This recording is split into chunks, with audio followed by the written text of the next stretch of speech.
profonde, qui est une extension du tissu endométrial sous la surface péritonéale, qui est capable d'envahir les structures adjacentes et qui peut être associée à une fibrose et à une perturbation de l'anatomie normale, on voit bien l'intérêt de l'imagerie et la problématique posée pour le chirurgien. Que demande le chirurgien? En fait, c'est un diagnostic de certitude et puis un bilan d'extension préopératoire. Pourquoi? On sait qu'en fonction du type de localisation et l'association lésionnelle de plusieurs localisations, le risque de complications au cours d'une chirurgie de l'endométriose est accru. Aussi, on sait que l'atteinte des compartiments latéraux complexifie le geste chirurgical et la morbidité. Et au cours d'une chirurgie d'endométriose, il peut y avoir nécessité d'intervention d'équipes de différentes compétences en fonction des localisations. En dehors du gynécologue, on peut avoir recours à un urologue, un chirurgien digestif. Et on sait tous qu'il n'y a pas de visualisation de l'étendue de l'endométriose profonde en cœlioscopie.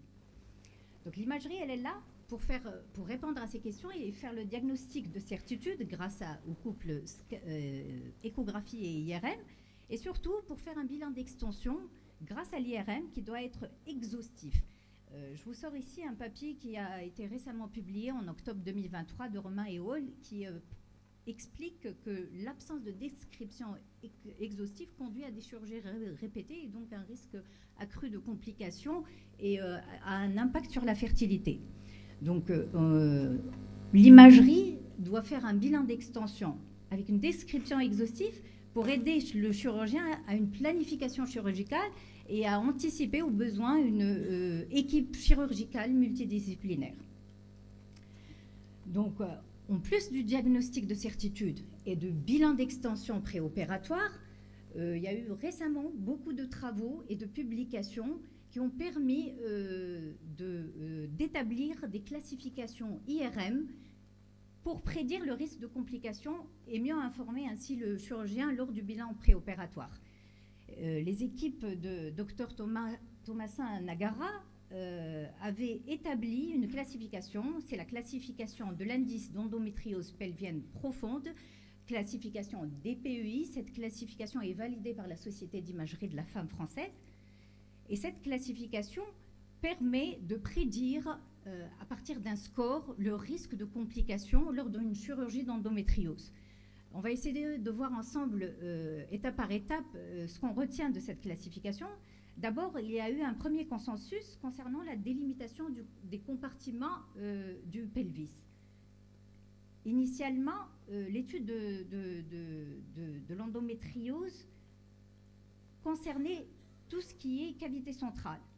Et on divisait le pelvis en antérieur, en compartiment moyen et en compartiment postérieur. Actuellement, la nouvelle classification à IRM nous demande de diviser le pelvis en 9 compartiments. En antérieur, on a un compartiment antérolatéral, antéro-central et antéro-latéral du côté gauche, et un compartiment central qui est divisé en médiocentral et puis médio-latéral droit et médio-latéral gauche, et en compartiment postérieur, central et latéral droit et latéral gauche. Et on a établi 2 lignes virtuelles qui passent horizontalement en avant du vagin et du col de l'utérus, en avant, et en arrière, en avant du rectum. Et 2 lignes verticales qui passent d'arrière en avant des ligaments utérosacrés, la paroi latérale du col ou du vagin et la paroi latérale de la vessie. Et on a rajouté un 10e compartiment, c'est le compartiment extrapelvien, qui regroupait les autres localisations d'endométriose extrapelvienne. Comment on score? Comment on évalue cette sévérité de l'étendue? En additionnant des points en fonction des compartiments atteints. On parle de faible extension quand on a 2 compartiments au moins. On parle d'une extension modérée quand on a une atteinte de 3 compartiments ou 4. Et une extension sévère quand on a 5 compartiments ou plus atteints. Et on rajoutait à chaque fois un point en fonction de localisation de gravité, notamment l'atteinte du cul-de-sac vaginal constitue une gravité, l'urtère, la base vésicale et la paroi pelvienne. Ces travaux ont permis de montrer qu'il y avait vraiment une concordance entre cette évaluation et ce score et les complications post-opératoires. On voit ici que quand l'étendue est classée faible, on a des complications qui avoisinent les 3,3%, et plus l'étendue était sévère, on peut arriver à 10,2% de complications. C'était également concordant avec le temps opératoire et le temps d'hospitalisation. Donc, plus l'extension était côté faible, moins était le temps opératoire et le temps d'hospitalisation. Donc, je m'excuse d'avance parce qu'apparemment, je ne peux pas m'arrêter là où je veux. Donc, je vous mets ici des vidéos. Il s'agit de coupes sagittales en IRM T2, des coupes axiales en IRM également T2, et puis ici, des coupes axiales en T1. Ça va me permettre rapidement de vous rappeler que le protocole habituel en IRM au cours d'une endométriose profonde n'a pas changé au cours de ces classifications. On fait toujours des plans à la recherche, soit en T1 et après injection de tout ce qui est un plan hémorragique, soit sur les séquences conventionnelles de T2 de tout ce qui est épaississement, fibrose ou rétraction. Donc dans le cas de cette patiente, on voit ici qu'il y avait une atteinte du ligament utérosacré proximal du côté gauche et que également elle avait des endométriomes ovariens qui étaient simples. Donc, avant de décrire l'atteinte du ligament utérosacré, cette recommandation et cette nouvelle classification nous a permis également de savoir comment décrire ce genre d'atteinte, notamment pour les atteintes des ligaments utérosacrés. Maintenant, on décrit les lésions sans équivoque ou des lésions, c'est-à-dire avec un diagnostic positif certain, et une atteinte équivoque qui conduit à un diagnostic incertain. Dans notre cas ici, donc chez cette patiente, on avait coté cette lésion atteinte non équivoque parce qu'elle était irrégulière et elle avait une épaisseur de plus que 5 mm et on n'avait pas d'implant hémorragique. Donc, pour revenir à cette description et ce nouveau lexique, donc on parle de lésions certaines, comme on voit ici. Je ne sais pas si vous arrivez à voir. Voilà.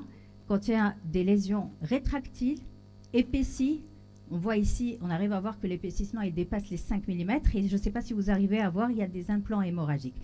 Elle est incertaine quand on la trouve sur un certain plan, quand elle est régulière et lisse et quand elle fait moins de 5 mm.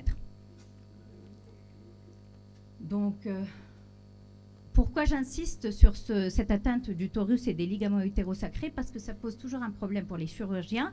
Et qu'est-ce qu'ils nous demandent en plus, les chirurgiens, par cette description et ce côté de certitude? C'est de dire si cette atteinte est unie ou bilatérale, si elle est isolée ou il y a atteinte associée du vagin, est-ce qu'elle est infiltrante ou nodulaire, et s'il y a des adhérences et s'il y a des pathologies associées. Donc pour cette patiente, donc, on avait coté l'extension score DPUI 1. Il y avait un seul compartiment qui était atteint, c'est le médiocentral. Donc sur le compte rendu, on avait sorti que c'était une extension faible avec un endométrium ovarien. Je vous passe le deuxième exemple. C'est un deuxième cas. Je ne sais pas si vous arrivez à voir aussi. J'ai figé des images comme je ne peux pas m'arrêter. Donc ici aussi, on voit qu'il y a atteinte de ligament hétérosacré, proximal des deux côtés, mais également de la lame sacrée.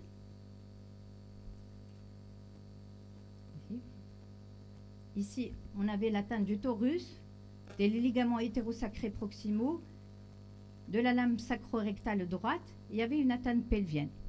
Je reviens pour vous remontrer. Donc voilà, les ligaments hétérosacrés, le torus, et puis la lame, et puis il y avait une atteinte pelvienne.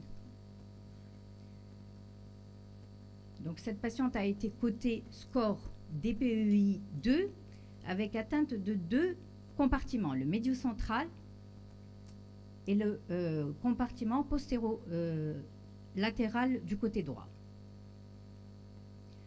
Donc ici, on a vu ensemble quelques cas d'atteinte du ligament hétérosacré et du torus.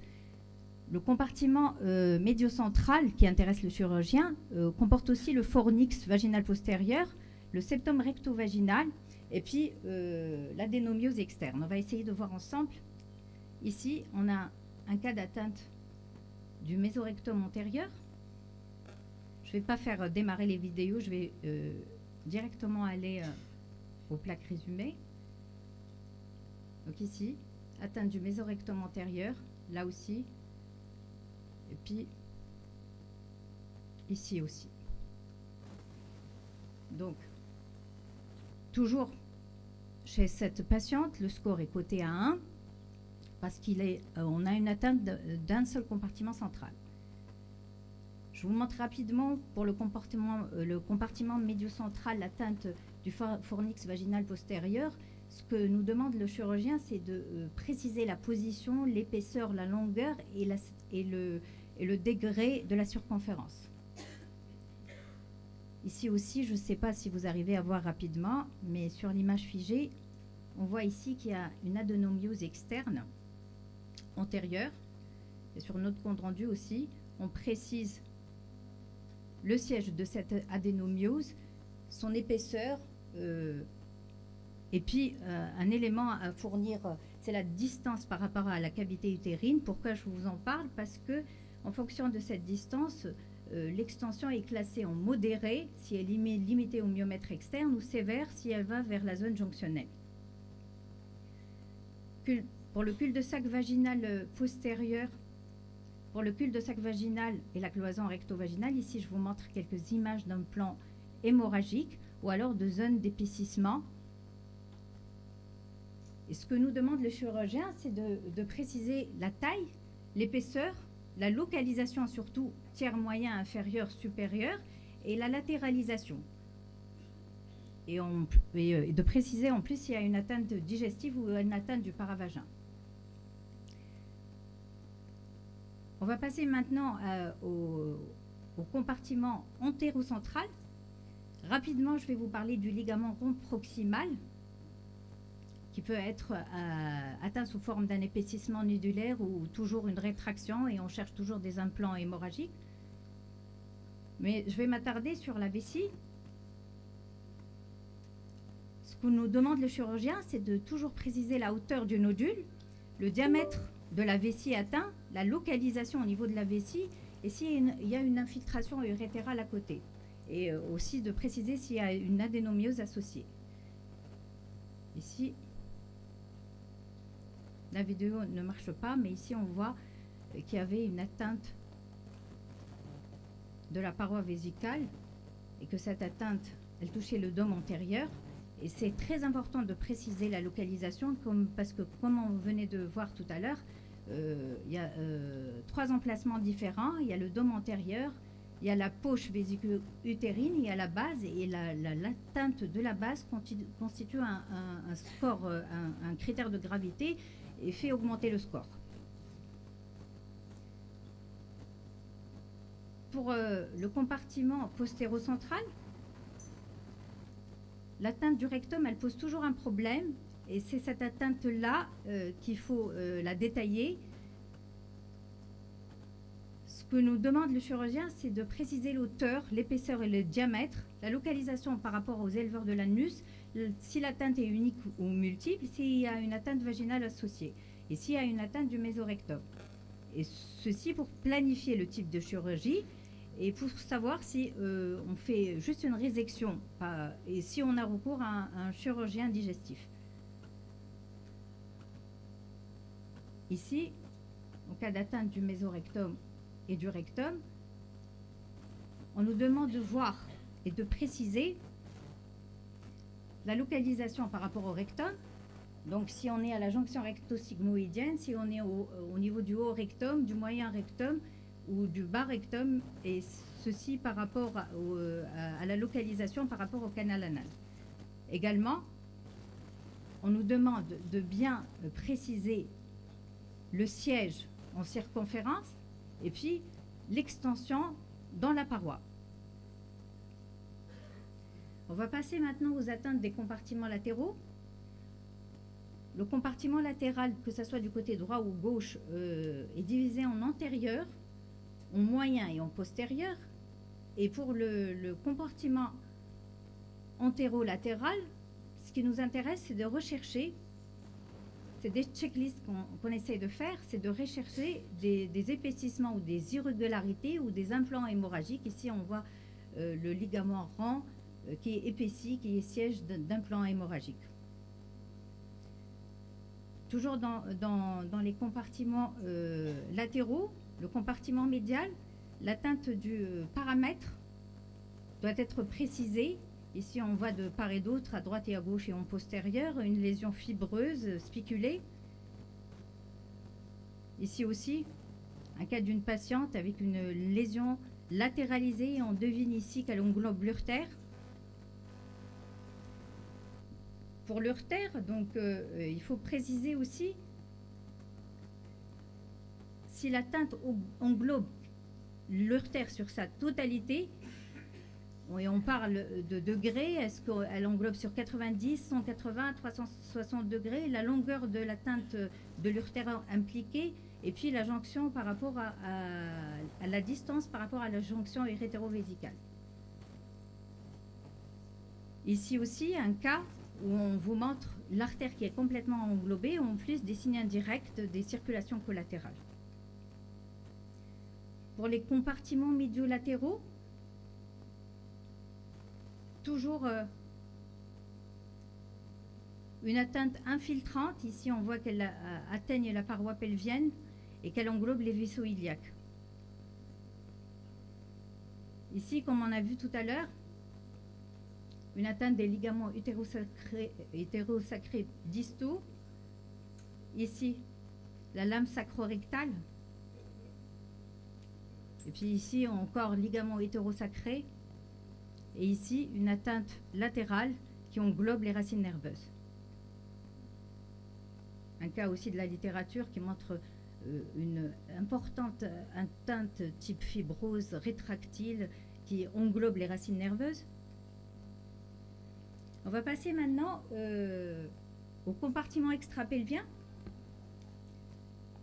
Il a été checké dans ce compartiment des structures de l'intestin droit, sécom, iléon et appendice. On doit checker aussi le côlon sigmoïde, l'urtère lombo-pelvien, la paroi pelvienne ainsi que l'ombilique et la partie externe du canal inguinal. Ici aussi, je ne pense pas que les vidéos vont s'arrêter, mais on arrive à voir des implants au niveau de la paroi abdominale du côté droit, au sein du muscle. Donc là, il y a des implants hémorragiques. Donc on la cote une localisation extrapelvienne. Pour les localisations extrapelviennes, à part celles qui sont dans la classification d'IRM, on sait tous qu'il peut y avoir en dehors de l'abdomen et de la cavité pelvienne. On parle d'endométriose thoracique, elle peut être pleurale ou diaphragmatique. On parle aussi d'endométriose pariétale, comme on vient de la voir, et puis périnéale. Ici, je vous montre quelques exemples d'endométriose thoracique. Ici, périnéale. Et elles sont causées généralement par l'épisiotomie. Enfin, les dernières recommandations de cette nouvelle classification nous demandent, à part ce lexique détaillé d'IRM, de faire des rapports standardisés pour assurer une bonne communication avec les chirurgiens. Ici, on voit un rapport, on ne voit pas en détail, mais ici la checklist de tous les compartiments qu'on doit cocher lors de l'interprétation de cette IRM d'endométriose pelvienne profonde. Donc, pour conclure, donc il existe actuellement une nouvelle classification, c'est la classification IRM de l'indice d'endométriose pelvienne profonde. Elle permet le diagnostic de certitude, elle permet d'un bilan d'extension exhaustif préopératoire et elle permet également de prédire le risque de complications pour mieux informer le chirurgien lors du bilan préopératoire. Donc dans cette classification, la nouveauté c'est que le bassin est divisé en 9 compartiments pour signaler une endométriose péritonéale infiltrante profonde. Il y a un lexique pour décrire chaque structure impliquée qui a des implications chirurgicales, que ce modèle de rapport de compartiment, il améliore la communication avec les chirurgiens et qui a des rapports structurés qui améliorent la reproductibilité et la recherche de l'endométriose infiltrante profonde. Je vous remercie.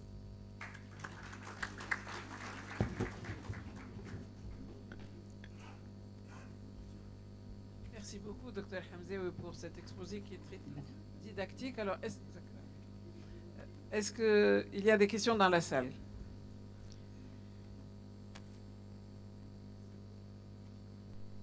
Moi, ce que je peux dire, c'est qu'effectivement, l'IRM nous a apporté, nous, en tant que chirurgiens, un apport supplémentaire.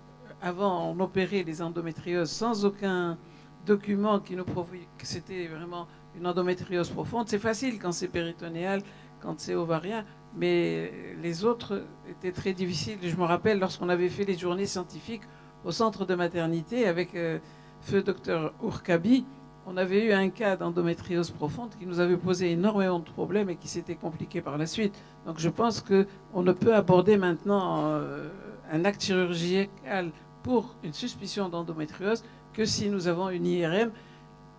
Et là, d'après ce qu'on a vu, donc les données sont là et elles nous orientent effectivement pour pouvoir prendre en charge chirurgicalement de façon correcte les cas d'endométriose profonde, surtout en collaboration, comme vous l'avez dit, par rapport aux différents organes, soit avec un chirurgien, soit avec un urologue. Oui, c'est Marlouf.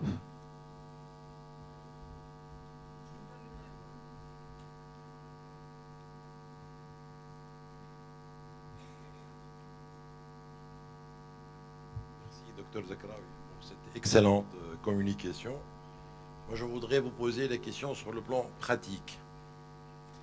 Est-ce que tout gynécologue, avant d'opérer même un kyste endométriosique, doit faire obligatoirement une IRM pour faire éventuellement une véritable cartographie?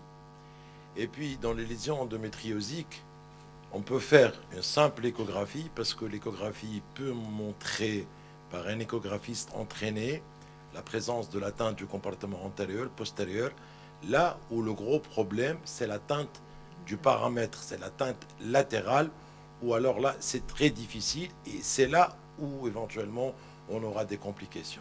Je suis tout à fait d'accord concernant le score qui a été établi. Pourquoi? Parce qu'en fonction de ce score, soit qu'un gynécologue de formation opératoire adéquate, il opère, ou alors, au contraire, quand on a un score très élevé, il faut adresser éventuellement les patientes. Et l'idéal, en Tunisie, qu'on a notre centre de prise en charge de lésions d'endométriose. Par exemple, un stade, une classification 2 ou 3, là, ça peut se terminer carrément par une colostomie. Ça peut se terminer par une résection. Donc, il ne faut pas s'aventurer. Je pense qu'il est temps d'avoir carrément un centre de référence en Tunisie. Et merci. Oui, allez-y. Merci beaucoup pour cette brillante présentation. Moi, j'aimerais revenir un petit peu à l'IRM, parce que l'IRM, c'est bien beau, on doit la demander, etc. Le problème qui se pose, c'est beaucoup plus au niveau de la formation des radiologues sur l'endométriose. Tous les radiologues ne maîtrisent pas parfaitement bien l'endométriose, et on a énormément de comptes rendus de radiologie où il n'y a aucun signe de l'endométriose, alors que par un autre radiologue un petit peu entraîné, ou lorsqu'en père-opératoire, on retrouve des lésions endométriosiques. Donc c'est pour dire que les centres, moi je pense que c'est excessivement important, des centres spécialisés pour l'endométriose, dont on ne dispose pas encore malheureusement, ni au Maroc, ni peut-être un petit peu en Tunisie. Et donc il va falloir certainement, même au niveau de la formation des radiologues, au Maroc nous avons 2 ou 3 sans plus, alors que nous avons des centaines de radiologues. Ceux qui maîtrisent l'endométriose ne sont pas nombreux. Et donc, il va falloir certainement faire un point d'accès sur la formation. Merci. Et je partage l'avis de mon ami Dr Saïd Lazraq. C'est qu'il faudrait aussi, pour améliorer la formation des radiologues, qu'il y ait une confrontation entre le chirurgien et le radiologue. Comme ça, l'apprentissage devient facile. Et cette confrontation permet à tout le monde de gagner bénéfice. Bien. Oui, je rejoins Dr Saïd Lazraq. Je rejoins aussi les remarques de Tahar. J'ai eu au moins une dizaine d'IRM où on dit que c'est rien, alors que Il y a une sensibilité de 100% quand même, et pourtant, il y a de l'endométriose. Donc, il faut bien former les radiologues à voir les lésions endométriosiques en IRM. Maintenant, les données récentes. Et je viens là de revoir le cours qui a été donné à Perth chez notre ami Michael Muller concernant maintenant l'échographie, et surtout l'échographie endorectale. Je ne sais pas si Hervé Fernandez va confirmer. L'échographie endorectale, elle a une aussi bonne sensibilité et valeur prédictive que l'IRM pour les lésions pelviennes. On doit passer très vite. S'il y a une remarque, on va le dire. Alors, s'il vous plaît, j'ai un petit commentaire à faire. Je suis docteur Moulay du Maroc. Oui, docteur Moulay. Je suis l'élève de Jacques Ourkabi. Et nous sommes un des centres de la chirurgie de l'endométriose au Maroc. Et nous travaillons l'endométriose en étroite collaboration avec notre imageur. Mais ça ne s'est pas fait comme ça dès le début. Comme a dit mon ami le docteur Al-Zraq, le président de la FOG, au même titre que le chirurgien gynécologue n'est pas un spécialiste de l'endométriose, ni de la chirurgie cancéreuse, ni du prolapsus, il y a un volume de patients à faire. Et pour le radiologue, il y a aussi un volume de patients à faire. Et il faut que ce qu'ils nous disent, on le retrouve. Et si vous voulez, la valeur prédictive positive du diagnostic du radiologue, avec la radiologue à laquelle je travaille, c'est après 5 ans. Nous avons travaillé ensemble 5 ans. Et ce n'est qu'après ce volume-là que lorsque le rat ou la radiologue nous donne un diagnostic, on est sûr de le retrouver.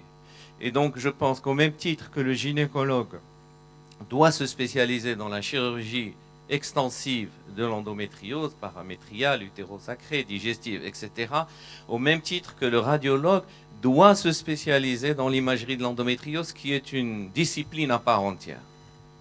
Tout à fait, je suis tout à fait d'accord.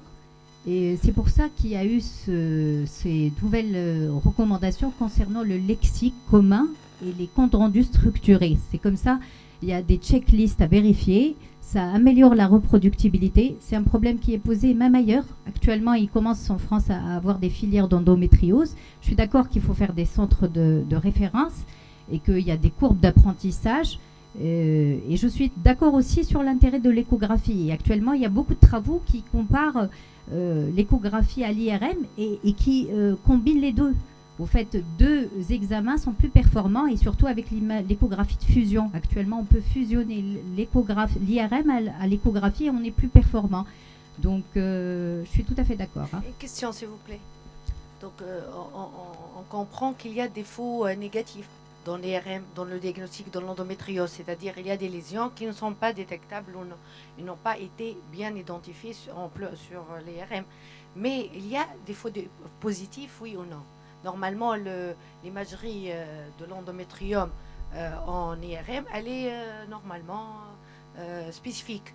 Est-ce qu'il y a des faux positifs? C'est-à-dire, on dit qu'il y a c'est un endométrium, mais en fin de compte, lors de la chirurgie, ce n'est pas un endométrium. Généralement, pour les endométriomes, c'est-à-dire l'endométriose annexiale, l'imagerie, elle est très performante et elle est à quasi 100%. Tout ce qui est endométrium. Pour ce qui est endométriose profonde infiltrante, c'est là où le problème se pose. Et c'est le nouveau lexique dont on parle, c'est ce qui est équivoque, incertain. Donc, c'est à ce moment-là qu'on trouve l'utilité aussi de l'échographie de seconde look et l'échographie de fusion, l'imagerie de fusion, pour aller revoir ces zones qui sont épaissies mais qui sont lisses, que l'épaisseur ne dépasse pas les 5 mm. C'est vraiment ce qui pose problème. C'est l'endométriose infiltrante et généralement, c'est l'atteinte des ligaments utérosacrés ou alors l'atteinte rectale.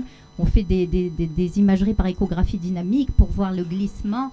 Donc voilà, mais pour l'endométrium, généralement, on considère quand ce n'est pas typique à l'échographie que c'est des masses ovariennes. Donc on fait le protocole de masse ovarienne et on arrive à la fin à répondre à la question. Merci beaucoup. Merci. Alors, je crois que c'est vrai que le sujet est très intéressant. Alors, on va passer la parole maintenant au professeur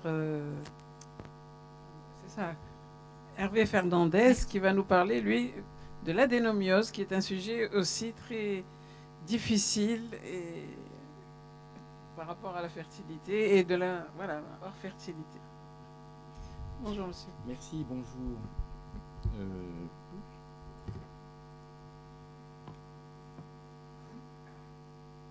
Vous mettez la présentation, s'il vous plaît. Ah, pardon.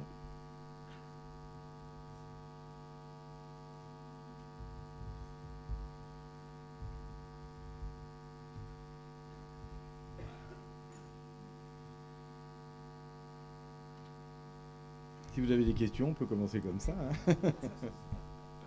Non, je plaisantais.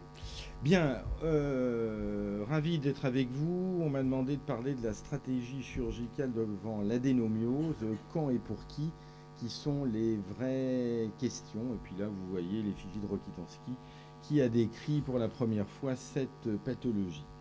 Alors, l'adénomiose, comment ça se présente? Majoritairement, vous le savez, c'est inclus dans cette nouvelle classification de la FIGO, qui est maintenant pas si nouvelle que ça, elle a 10 ans, la Palm-Cohen, qui est sur le diagnostic des ménométrorragies, que je vous invite vraiment à utiliser un maximum, parce que ça vous évitera d'oublier les causes des ménométrorragies. Donc vous avez l'ancienne appellation de saignement, on va dire, organique, polype, adénomiose, léiomyome et cancer. Ceux des fonctionnels, où c'est coagulopathie, dysfonction ovulatoire, pathologie de l'endomètre iatrogène, et puis ce qu'on ne sait pas encore. Donc, dans le cas particulier, un des symptômes importants de l'adénomiose, c'est bien sûr le saignement. Et la difficulté, c'est que la prévalence, elle est excessivement difficile à évaluer, puisqu'elle oscille entre 15 et 70% en fonction des séries. Les symptômes, le symptôme le plus fréquent pour l'adénomiose, c'est l'absence de symptômes, puisque dans 70% des cas, c'est asymptomatique. Sinon, c'est bien sûr les saignements, les dysménorrhées, l'augmentation de volume de l'utérus, et puis point d'interrogation sur l'infertilité. Je profite de cette présentation parce que vous êtes tous amenés à lire la littérature. Et bien, dès que vous allez maintenant lire un article sur les saignements, tout ce qui est appellation, ménorrhagie, hypoménorrhée, etc., tout ça, ça va totalement disparaître de la littérature. On ne parle plus comme ça. Maintenant, on parle AUB, Abnormal Uterine Bleeding, et puis vous allez rajouter L1 quand c'est un fibrome, A quand c'est de l'adénomiose, P quand c'est un polype, E quand c'est une pathologie endométriale. C'est comme ça que vous allez lire maintenant la littérature. Donc faites bien attention en fait à cette évolution de la nomenclature. Alors, pour parler de la stratégie de prise en charge de l'adénomiose, bien sûr, il faut s'appesantir sur le diagnostic parce que ça va être essentiel pour déterminer l'indication chirurgicale. Alors, comme je l'ai dit dans une présentation il y a quelques minutes, la vraie question à poser chez une patiente que vous suspectez d'avoir de l'adénomiose par rapport aux thérapeutiques que vous allez proposer, c'est souhaitez-vous conserver vos possibilités de grossesse? Parce que avec la réponse à cette question, tout va être transformé par rapport à vos algorithmes thérapeutiques que vous allez déterminer. Parce que si elle vous dit oui, quel que soit son âge, parce qu'il n'y a plus de femmes jeunes maintenant compte tenu des progrès qui sont faits, eh bien vous allez proposer des thérapeutiques totalement différentes. Alors que si elle vous dit non, c'est bon, je veux plus d'enfants, là vous allez réfléchir d'une autre façon. Donc attention aux décisions trop hâtives pour aller vers une prise en charge radicale, car en fait on a peut-être d'autres possibilités. Alors je reviens au diagnostic, c'est le diagnostic par rapport à la zone de jonction. C'est l'élément principal avec la disparition échographique de la zone de jonction qui va être un des témoins du diagnostic d'adénomiose. Il y a alors là, une série d'imageries, vous voyez l'aspect un peu en peigne du fond utérin. Et puis vous avez trois types d'adénomiose, l'adénomiose focale, l'adénomiose diffuse, et puis les adénomyomes qui sont le diagnostic différentiel avec les fibromes, voire les sarcomes. Alors l'intérêt a bien été montré il y a une dizaine d'années par Exakoustos de la supériorité du 3D ou du 2D. J'ai envie de dire en 2023, quand on parle d'écho-gynéco, on parle d'écho 3D. Je ne dis pas qu'on ne fait pas du 2D, mais il faut complémenter votre échographie par le 3D. L'alternative SLIRM, c'est une problématique de coût, de disponibilité. Alors il y a des imageries qui sont intéressantes, mais de plus en plus, toutes les classifications, je vais en dire deux mots, sont des classifications échographiques, donc le diagnostic de plus en plus de l'IRM, de l'adénomiose, c'est l'écho. Donc on voit l'asynchronisme entre les parois antérieures et postérieures, on voit les kystes adénomiosiques qui peuvent être plus ou moins distants de la séreuse ou de la cavité utérine. Là, des adénomioses avec épaississement des parois utérines, avec cet aspect soufflé, crypté, tel qu'on peut voir sur une des cornes, ou l'aspect complètement de disparition de la corne utérine droite sur ce cliché. Donc, adénomione et échographie, là vous avez une image, donc le diagnostic va être le diagnostic différentiel essentiellement avec un fibrome. De temps en temps, vous pouvez avoir des niveaux liquides parce que vous avez des adénomiomes kystiques. Et puis ça, c'est une imagerie qu'on a faite au sein de Bicêtre et qui est maintenant distribuée par General Electric parce qu'en fait, on travaillait sur du Voluson et donc on avait fait une imagerie pour essayer de bien cataloguer ce que l'on cherchait à voir quand on faisait une écho. Ça, c'est l'aspect classique sur une pièce d'hystérectomie. Donc on voit très bien l'épaississement du myomètre et l'absence de différence entre un myomètre sain a priori et puis ce myomètre envahi par l'adénomiose. Donc ça, c'est la classification de Van den Bosch et du Hellholm sur les différents aspects. Ce qui est intéressant à partir de ces nouvelles classifications, c'est de voir le lien de plus en plus fréquent entre l'infertilité et l'adénomiose focale, alors que l'infertilité est peut-être pas associée à l'endométriose, à l'adénomiose diffuse. J'ai envie de dire que dans l'adénomiose, puisque c'est une pathologie que l'on voit de quel que soit l'âge des patientes, entre 20 et 50 ans, l'adénomiose diffuse est plutôt une pathologie des patients de 40-50 ans, l'adénomiose focale plutôt une pathologie des patientes plus jeunes. Quand on regarde la physiopathologie, c'est très compliqué parce qu'en fait, vous savez très bien que cette adénomiose peut venir d'une invasion de dedans en dehors, c'est-à-dire de l'endomètre normal qui va venir infiltrer le myomètre, mais vous pouvez avoir aussi une infiltration du dehors vers le dedans, c'est-à-dire une atteinte de la séreuse, là peut-être plus en lien avec de l'endométriose d'ailleurs, qui vont ensuite pénétrer dans la paroi utérine. Donc dans les deux cas, vous avez vos cellules ectopiques qui sont dans le myomètre, mais l'origine, elle est différente. Donc dans les classifications, là, il y a celle d'Exacoustos de 2020, qui reprend un peu tous les paramètres de localisation dont je viens de vous parler, et puis la classification de Malcolm Monroe, qui est celui qui a fait la classification des fibromes de 0 à 8 tel qu'il existe, et bien il a fait aussi une classification pour la FIGO de l'adénomiose. Toutes, en fait, ont comme base vraiment l'utilisation de l'écho, qui est maintenant l'élément reconnu comme l'élément principal du diagnostic. Alors, quelle est la place de l'hystéroscopie? Vous savez très bien que je suis hystéroscopiste, pas uniquement, mais voilà. Alors, de temps en temps, on a des lésions évidentes, comme là, vous voyez sur ce film, où en fait, on a un aspect un peu crypté de la cavité.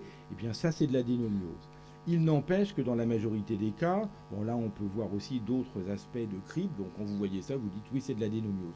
Mais l'hystéroscopie, ce n'est pas un examen majeur pour le diagnostic de l'adénomiose. Par contre, ça peut vous aider dans ce genre de circonstances, dans un bilan d'infertilité, de dire, bah, tiens, on va faire une hystéroscopie parce que l'hystéroscopie a sa place dans un bilan d'infertilité, et d'avoir ce type d'imagerie avec ces cryptes plus ou moins profondes et qui vont entraîner ces symptômes. Donc là, on voit sur les flèches ces petites images avec une modification de la vascularisation aux alentours de ces cryptes. Donc tout ça, en tout cas, ça va vous permettre de vous guider par rapport aux thérapeutiques. Et même si le propos de la présentation de ce matin, c'était le traitement de l'adénomiose hors infertilité, compte tenu qu'on est à la marge dans un grand nombre de situations et quel que soit l'âge des patientes, eh bien quand on peut éviter de faire de la chirurgie radicale, il faut réfléchir sur les alternatives pour simplifier vos prises en charge, d'où l'intérêt de la visualisation, par exemple en hystéroscopie, de ces petites cryptes telles que je viens de vous montrer. Alors il y a des recommandations qui avaient été faites par la Haute Autorité de Santé et le CNGOF en disant que, bien sûr, on ne commence pas par la chirurgie, on va commencer par les systèmes intra-utérins oligonorgestrels, quelle que soit la marque, ou chez les patients qui veulent des enfants, là on va utiliser l'acide tramhexamique, c'est moins efficace. Et puis ensuite, ça va dépendre de la réponse à la question, je veux garder des enfants ou pas garder des enfants. Alors quand on ne veut pas garder des enfants, on va détruire l'endomètre, puisque le symptôme principal, ce sont les saignements. Donc dans les saignements, eh bien, on a plusieurs techniques. On va soit faire une résection hystéroscopique, utilisant l'anse de résection et la rollerball pour aller plus profond.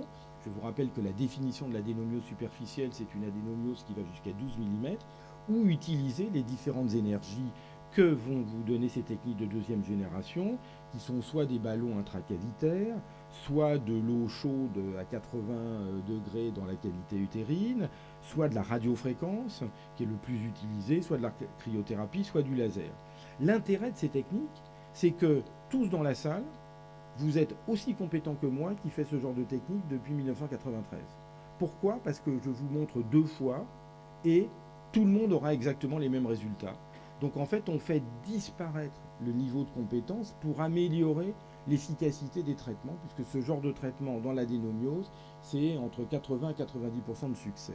Alors que la résection hystéroscopique, elle est totalement opérateur dépendant parce que ça nécessite une technique opératoire. Alors vous allez me dire, ah oui, mais ça coûte cher tout ça. Le problème, c'est ça coûte cher pour qui ? Parce qu'en fait, si on se met ce qui devrait être le raisonnement médico-économique que nous devons avoir en 2023 pour la société. La société, ça veut dire, c'est les ministères, ceux qui remboursent, les assurances, etc. Bien, au bout du compte, c'est moins cher d'utiliser des techniques de deuxième génération qui ont un coût, en tout cas en Europe, de 400 ou 500 €, mais vous allez guérir 90% des patientes qui ensuite n'auront plus de soins ni médicaux ni chirurgicaux. Alors que si vous utilisez une résection hystéroscopique telle qu'elle est faite, elle n'est pas souvent bien faite, quand on regarde les séries, c'est 60 à 70% de succès. Eh bien, la prise en charge de ces 20% d'échecs sont plus chers que l'utilisation de ces techniques de deuxième génération.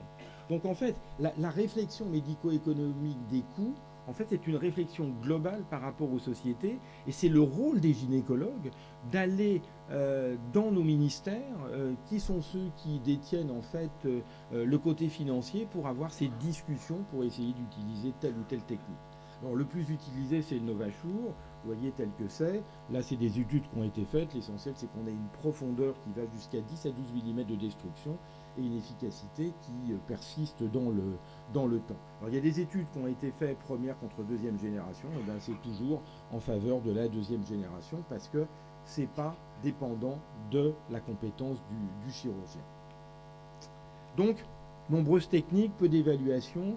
Le NovaSure est quand même simple, rapide, peu risqué, et on épargne 70% d'hystérectomie de cette façon, avec la morbidité qui n'existe pas pour ces techniques, alors que la morbidité de l'hystérectomie, c'est de la morbidité et de la mortalité, puisque vous savez qu'il y a les 2 autres. Dernier point, c'est quand on fait une technique de deuxième génération, est-ce qu'on est parfaitement efficace par rapport au risque de grossesse, puisque par définition, si on fait ça, c'est des patients qui ne veulent plus d'enfants. Ça, c'est un travail qu'on avait fait avec Philippe Descamps, qui est dans la salle, où en fait, on a montré que quand on utilise une technique de deuxième génération, le taux de grossesse qu'on peut observer spontané chez les patients sans contraception, il est d'1% à 1,5%, c'est-à-dire le même taux que ce que vous observez chez une patiente ayant un dispositif intra-utérin. Quand on fait une résection de première génération, le taux de grossesse est 10%. Pourquoi ? Parce qu'elle est mal faite. D'où on revient au problème de la compétence de l'opérateur quand on fait ce genre de technique. Maintenant, elles veulent plus d'enfants, puisqu'on est sur la thématique de ce matin, traitement hors infertilité, c'est l'hystérectomie. Bon, oui, l'hystérectomie, comme vous le savez, on va limiter bien sûr la laparotomie, on va favoriser les techniques alternatives qui sont la voie vaginale, la cellio, la robotique, le Vénote, qui sont maintenant des techniques. Alors, avant ça, il y a des traitements symptomatiques qu'on peut donner, antalgiques, anti-inflammatoires. Le traitement qu'il ne faut pas oublier du saignement, puisque si on fait un traitement radical, on va appliquer les techniques de RAC, c'est-à-dire de réhabilitation avant chirurgie, où il faut que les patientes ne soient pas anémiées et soient corrigées et soient en forme pour être opérées, pour avoir en fait des suites opératoires qui sont plus faibles. On a le droit d'utiliser en pré-op des traitements progestatifs, que ce soit au décours d'un système intra-utérin ou par voie orale ou par patch, voire utiliser des agonistes et peut-être bientôt des antagonistes, mais pour l'instant c'est pas encore tout à fait commercialisé dans nos pays. On avait fait nous des essais avec les SPRM, donc avec les SMIA, mais pour les raisons que vous connaissez, on ne peut plus l'utiliser même si ça marchait bien. Alors les macroprogestatifs, c'est un peu compliqué, vous savez, en France, et vous aussi peut-être, il y a eu les alertes pour les méningiomes. Donc celui qui est utilisé, c'est le Dinogest. Le Dinogest, il ne faut pas hésiter à l'utiliser parce que ça marche plutôt pas mal sur l'adénomiose. Donc avant d'opérer les patientes, on commence bien évidemment par un traitement médical, car on ne va proposer des thérapeutiques définitives que chez les patientes qui ont un échec de traitements médicaux. Et là, quand on voit ce travail fait avec le Dinogest, 2 mg par jour, je vous rappelle que c'est très important quand on prend du Dinogest de le prendre à horaire régulière, parce que c'est un médicament qui a une demi-vie courte de 15 heures, et si les patientes prennent une fois le matin et l'après-midi, eh bien elles vont avoir des spottings, donc vous serez toujours efficace, mais comme le spotting est considéré comme un échec du traitement, c'est toujours plus difficile de manier ce genre de traitement, et là ça montrait que c'était beaucoup plus efficace, bien sûr, qu'un placebo. Toutes ces études vont dans ce sens. Pour le système intra-utérin au lévonorgestrel, donc le Mirena qui est le plus courant, juste une chose, c'est pour ça que j'en parle, chez les patientes qui ont des grandes cavités, eh bien, il faut d'abord diminuer la taille de la cavité avant de mettre le Mirena. C'est-à-dire vous donnez 2 ou 3 cycles d'agonistes, donc l'utérus va diminuer et vous mettez à la fin des 2 ou 3 mois votre dispositif intra-utérin et vous améliorerez l'efficacité et vous diminuerez le taux d'expulsion. Alors en Asie, il y a les mêmes systèmes intra-utérins au danazol, ça marche bien, mais pour des raisons de commercialisation mondiale, vous n'en verrez sûrement jamais la couleur. C'est comme ça, même si les données de la littérature semblent peut-être même plus efficaces que le lévonorgestrel, mais c'est la distribution des médicaments dans le monde qui est comme ça. Alors, il y a eu des études qui ont comparé Mirena versus hystérectomie, et bien globalement, ça vaut le coup de commencer vraiment par le Mirena. Donc en fait, l'idée de tout ce que je suis en train de raconter depuis tout à l'heure, qui est les deuxièmes générations qu'on utilise, les traitements médicaux, etc. avant, c'est de diminuer en gros vos indications de traitement radical. Et globalement, en utilisant tout ça, on va diminuer le taux d'hystérectomie d'au moins 50% dans ce genre d'indication. Il est évident que dans toute cette prise en charge, telle que je suis en train de dire, on revient sur la décision partagée avec les patientes. Il y a des patientes qui vont vous dire « je n'ai pas envie de prendre un comprimé d'Inogest tous les jours pendant 6 mois ou 1 an, ou avoir des piqûres d'agonistes, ou demain des comprimés d'antagonistes, ce que je veux c'est être tranquille, et vous me débarrassez de mon utérus et c'est fini. » Pas de souci. Vous me donnez 2 minutes, c'est bon ? Parfait. Donc là, on est dans le choix. Mais nous, on constate de plus en plus que les patientes ne veulent pas ça. Donc, voilà ce qu'on fait. Pour terminer, quelques techniques opératoires rapides. Il faut savoir... Pardon. Non. Est-ce que vous pouvez accélérer le film en bas à droite ? C'est quand on a des kystes, comme vous voyez là sur cette pièce d'hystérectomie, on peut avoir des kystes d'adénomiose. Eh bien, bon, mais ça fait rien. Sous contrôle écho, en fait, on va mettre une pointe de Versapun, comme vous avez vu, vers le kyste et on va le vaporiser, ça va se coller et ça va être efficace. Quand vous avez un adénomiome, eh bien, on va le traiter un petit peu comme un fibrome. Donc là, on commence par inciser l'endomètre avec un couteau et puis ensuite, on va resséquer comme on fait pour une résection de fibrome. C'est un peu plus compliqué parce que vous n'avez pas de plan de clivage, mais globalement, vous allez retirer la majorité en fait de votre adénomiome et puis ensuite, vous allez prendre un rollerball et vaporiser le fond de façon à bien détruire tout ce qu'il est nécessaire de détruire. Alors c'est vrai que tous les nouveaux dispositifs qu'on a nous favorisent ce type de traitement. Il y a aussi des spirotomes qui ont été décrits par l'équipe de Louvain, où en fait sous contrôle écho, vous allez introduire dans le kyste ou dans l'adénomiome le système qui va petit à petit brûler le fibrome. Là, ce sont des techniques par voie célioscopique d'adénomiome. On peut aller un peu vite sur le film. Avancez-le.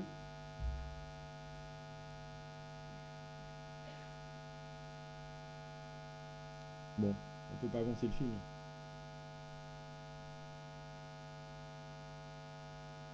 Allez-y, allez-y. Bon. Donc en fait, sur des adénomiomes qu'on voit en célioscopie, qui font 2 ou 3 cm, c'est des pathologies de la femme jeune. Eh bien, on fait l'adénomiomectomie par voie célio. Bon, mais tant pis, je vais passer sur l'autre. Et puis, vous avez les métrectomies. Là, c'est des patientes qui sont très gênées par un gros volume. Tout a été un échec.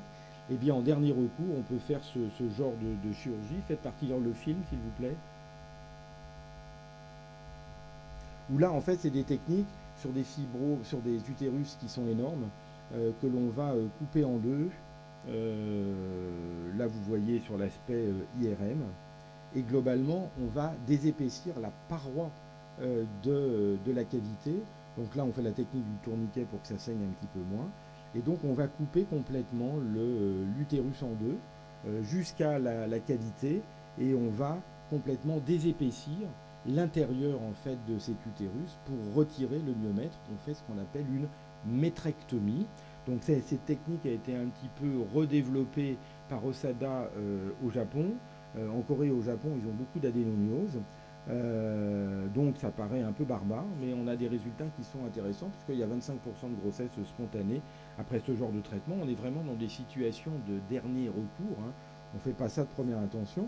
Et vous voyez l'aspect qui est équivalent à la pièce d'anatomie que je vous ai montré tout à l'heure. Donc on va bien repérer où sont les orifices tubaires de façon à ne pas les couper, puisque je vous ai dit qu'on avait des grossesses spontanées.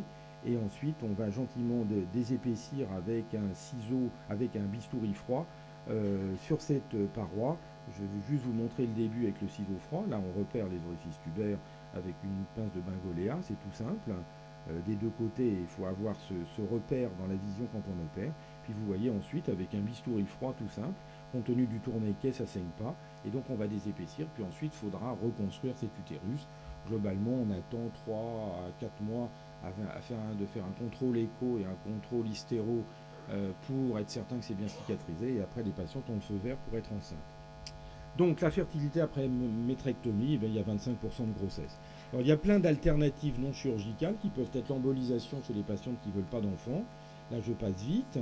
Les ultrasons focalisés, eh bien, c'est utilisé pour l'adénomiose.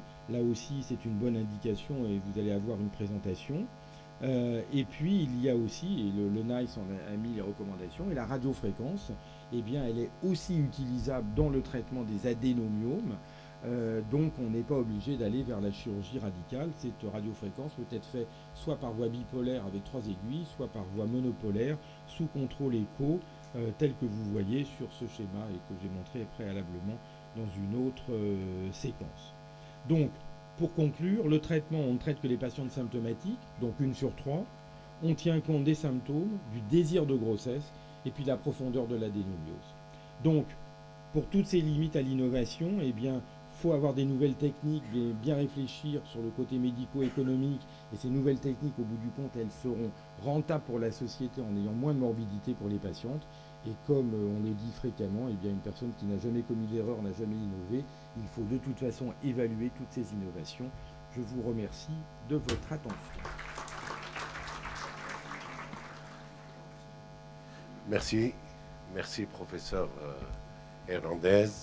Bon, comme il y a beaucoup de recoupements entre votre conférence dans la grande salle, oui, bien sûr, celle-ci, comme on a eu du retard et que nous, on doit manger dans cet hôtel, il y a un créneau horaire. Donc, on va prendre 2 ou 3 questions à la fin, après la conférence de monsieur Philippe Descamps. Alors, le professeur Philippe Descamps, je l'ai connu à Angers en 1998. Alors que je faisais mon stage de laser CO2 avec notre ami le docteur Marquetta. À l'époque, il était praticien hospitalier, par la suite professeur, chef de service à Angers. Il a commencé tout de suite à créer un centre avancé et spécialisé dans le traitement d'endométriose à Angers. Après, on s'est croisés au collège. Je me rappelle que le collège du temps de Lansac et de Francis Puech était extraordinaire, même avec Israël Nizam. Je passe l'intervalle. On s'est vu la dernière fois à Goa, chez notre ami Gautam Al-Ahmadia. On a fait un excellent congrès en Inde et il vient de co-organiser un FIGO 2023 à Paris qui est très successful, qui a pris beaucoup de succès et qui vient d'être le vice-président de la FIGO. Donc, Philippe, je ne peux pas faire mieux. Et je vous donne immédiatement la parole.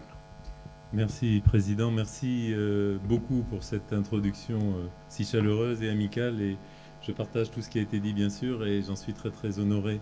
Alors, moi, je suis très heureux d'être ici aujourd'hui. Je voudrais remercier les organisateurs. Je ne vais pas citer tout le monde parce que quand on cite des gens, on oublie toujours quelqu'un. Mais j'ai beaucoup d'amis dans la salle et bien sûr, je citerai peut-être uniquement le professeur Khaled Neji qui a été au début de cette invitation, mais il y a beaucoup de monde derrière. Donc je vous remercie, je suis extrêmement heureux d'être là et de partager ces données scientifiques. Vous n'avez pas de chance parce qu'on m'a demandé de faire 3 topos, donc vous allez me voir 3 fois aujourd'hui, mais je vais essayer de vous intéresser les 3 fois. On m'a demandé de... Alors, je vais essayer de faire un topo un peu différent de ce qu'on vous fait d'habitude. La question était pertinente, c'était est-ce qu'il y a du nouveau? Est-ce qu'il y a du nouveau dans la chirurgie d'endométriose profonde? Et je vais essayer de répondre à cette question avec les membres de mon équipe avec lesquels je travaille. Vous voyez, le deuxième auteur, c'est le professeur Venara, qui est le professeur de chirurgie viscérale, avec qui on opère ces endométrioses profondes de façon quasiment hebdomadaire. On a eu, avec les centres de référence, mais je vais en reparler, un afflux de patientes très très important. Voilà, l'endométriose profonde, on sait que c'est ça, c'est des pelvis complètement blindés, comme vous le voyez sur cette vidéo. C'est très très compliqué. Alors, hop, je vais essayer de comprendre comment l'appareil marche. C'est pas gagné. Si, ça y est, j'ai compris. Donc, les liens d'intérêt. Et en fait, je vais faire 3 parties dans mon exposé. Est-ce que c'est vraiment utile? Et on va voir que pas très fréquemment, finalement, au prix, en rapport avec le prix qu'on fait payer à nos patientes. Je vais parler des filières de soins parce que c'est très très important maintenant de ne pas opérer ces endométrioses partout. Et puis, je ferai un petit spot sur le... l'AIFU pour l'endométriose rectale, ça a déjà été évoqué par Hervé, c'est notre ami Gilles Dubernard qui développe ça, mais je crois que c'est une voie d'avenir extrêmement importante.